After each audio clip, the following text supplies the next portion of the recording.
আমি কি তোমাকে দিই না আব্বারে কি দেখি না কেমনে পারলা এই কাজটা করতে আমার জীবনটাকে শেষ করে দিলা। হ্যাঁ, আমি কন্টেন্ট ক্রিয়েটর রিপন মিয়ার কথা বলতেছি তুলপাল।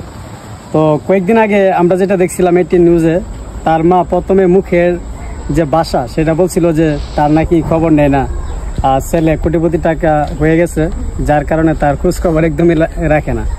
আবার পরবর্তী স্টেপে তারা যখন ইয়াটা করে, যখন একটা সময় টিভির সাথে সাক্ষাৎকারে আবার ওনার মা আবার পরবর্তীতে বলতেছে না তার সন্তানটা আসলেই করে। তো আসলে অ্যাকচুয়ালি মানে এই দুইটা বিষয়ের মধ্যে পার্থক্যটা কি? প্রথম যে বক্তব্য, এটা তো আমার মনে হয় কি যে প্রথম যে মানুষ একটা কথা বলে, সো এই কথাটা মোটামুটি 100% রাইট হবে। কারণ যদি রাইট যদি না হতো আসলে কিন্তু প্রথমেই সে চাইলেই কিন্তু সে তার আসল সত্যটা বলতে পারতো। তাইলে সে কেন মানে পরবর্তী সাক্ষাৎকারে এটা বললো যে না আমার ছেলে মানে এখন আমাকে দেখাশোনা করে বা করতেছে।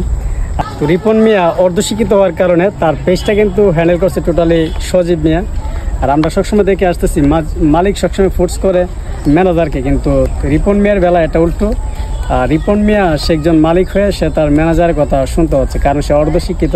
তো সে যেটা বললো, আমরা তো জানি প্রত্যেকটা ভিউতে যদি 1 মিলিয়ন 2 মিলিয়ন তার প্রত্যেকটা ভিডিও হচ্ছে, তো এই ক্ষেত্রে সে মিনিমাম 10 থেকে 20,000 টাকা পাবে, কম হইলে 10,000 টাকা পাবে যে প্রত্যেকটা ভিডিওতে। তো সেই তুলনায় বলতেছে সে তার এই যে আর্নিংয়ের যে লভ্যাংশটা খুব কমই পাচ্ছে। মোটামুটি সে ডাল ভাত খেয়ে মানে জীবন ধারণ করতেছে বা ফেসবুকে এটা পাচ্ছে। এটা আসলে আমি তেমন একটা মনে করছি না। আমার মনে হচ্ছে যে টাকার যে বেশি যে প্রফিটটা এটা সজীব মিয়া বুক করতেছে। তো যাই হোক, তো রিপন মিয়া একজন সরল সোজা মানুষ। তো এরতেই কি আসলে তার কি ফলোয়ার কমে গেল নাকি ফলোয়ার বেড়ে গেল? আপনার কি মনে হয়? এটা কমেন্টে জানান।